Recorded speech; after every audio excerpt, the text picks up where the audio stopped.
Welcome back to Grief Inspired. My name is Catherine McNulty, and I bring light to the darkness of grief. I want to talk today about that feeling of being lost, having lost your identity after the loss of someone that you love. I know in particular for me, after I lost my son, I came home and the life that I had suddenly felt empty. It felt like all the things that I had put so much importance on no longer really seemed that important. And so it really forced me to go on a path to find myself and who I was and what was now important to me, because the things that I thought were important to me really seemed very insignificant as a result of the loss that I experienced. And there's an analogy that I use when we're talking about grief. And you can think about, when we all talk about grief, if you've lost someone you love, I'm sure you do this too. There's the time that you talk about before your loss, and then the time that you talk about after your loss, right? And anytime you think back to a memory, you categorize it. You're like, oh, that was when they were still alive, or that was after they had died. And there's this delineation in time that's very marked. And for me, when I experienced my loss, I felt like this big wall of grief came down in front of me. And it, as if I was walking along a certain path, I had expectations, I had places I was going, I was planning, for my baby's birth, I was planning the room, I had bought the stuff, right? I was walking down a path. And then suddenly, with his death, this wall of grief came down. And the path that I was on, the path that I wanted to go on, I couldn't go on anymore because there was this just big wall. And I remember standing and looking at the wall, and I think we all kind of do this. You look and you're like, okay, well, now what? What do we do now? This is not the life I wanted. Can I take this back? No, I want my loved one back. But you can't have that. And so you can look at the wall for a while, like I did. You can think about the wall. You can yell at the wall. You can pound on the wall of grief. You can try to climb over the wall, although in the earliest stages that was way too hard. And so it can force us to just stand there and look at it and go, okay, well, what do we do? I don't know what to do. And so what I've learned is that when that wall of grief comes down in front of you, yes, the path that you were on, everything that you wanted is no longer available to you. But what that means is that you have to make a move, and you have to turn, and you have to walk in a different direction. And that can be scary.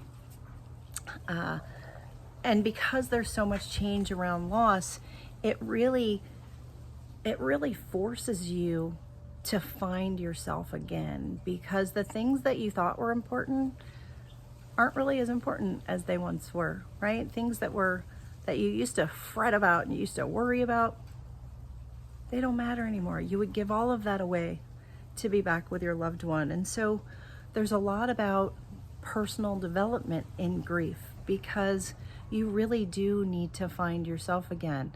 If you've lost a spouse or someone really close to you, even if it's a parent that you were, that you saw on a regular basis that's really intertwined in your life, to not suddenly have that person anymore can leave you feeling like, I'm not really sure who I am without this person. And that's a really hard feeling to have. And so I found a quote today that I thought was really good that I wanted to share with you. And because I'm often asked the question, well, what do I do? Where do I start? If I've lost my identity and I don't know which way to go, what do I do? I hear this a lot from people who have been long-term caregivers as well, because again, your life is so wrapped and entwined in that other person's life that when they are missing, you're suddenly like, you don't know what your life is without them. And so that's when you have to go and you have to find find yourself again. And so it's a path of self-discovery. And I think the path to healing has a lot to do with that self-discovery. And it can be scary, but it can also be, it can be rewarding. And so here's the quote. As you start to walk on the way begins to appear. And so for all the people who ask me, what do I do? Where do I start? The point is, it doesn't matter which direction you go in. You just have to start. You just have to make a move. And you have to try something different, do something different, go somewhere different. And as you begin to do that, you will start to find the things that you like, the things that draw you in. And you'll also find the things that you're like, no, I don't like that. I don't like that one bit. I want to go as far away from that as possible. And I think if you keep moving toward the things that make you feel lighter, that bring you joy, that really is a path. So it's not walking over the wall. It's finding another way to walk around the wall, to walk in a different direction, and to find a new path that was unexpected, one that you didn't ask for, that you didn't want. But it doesn't mean that that has to be bad. So I want to encourage you that if you're feeling in that stuck place where you don't know where to turn, this is the time when you start to look within, you start to look around you and say, well, what do I like? What brings me joy? What can I do today that's something different to get me out of the cycle of despair, to get me out of the house, to get me out of my depression? And it's just those little moves over time that are really, really going to help you. They honestly are. And for me, I always try to talk about my experience, and you may have heard me talk about, the book that I wrote that's called The Gifts of Grief.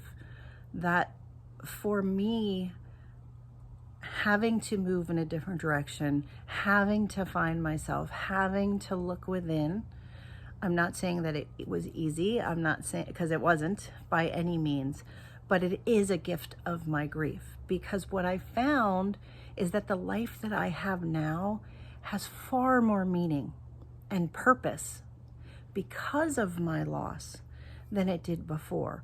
The way I spend my time, the people I spend my time with, the conversations that I have, the places I go, these are all because of my loss, because I've decided what it is that I want, and I've stopped doing the shoulds, right? So many of us live our lives based on we do what we should do.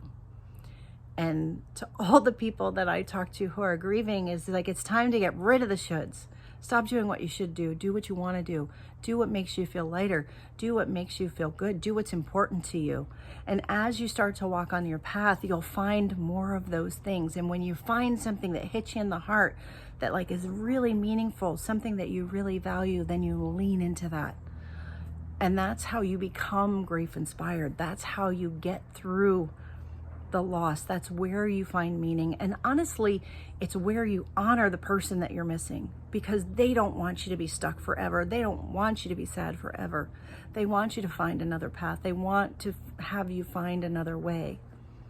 And so it is the path of self-discovery, and it's scary, but I know that you can do it. And if I can help you on that path, I want you to reach out to me at GriefInspired@gmail.com.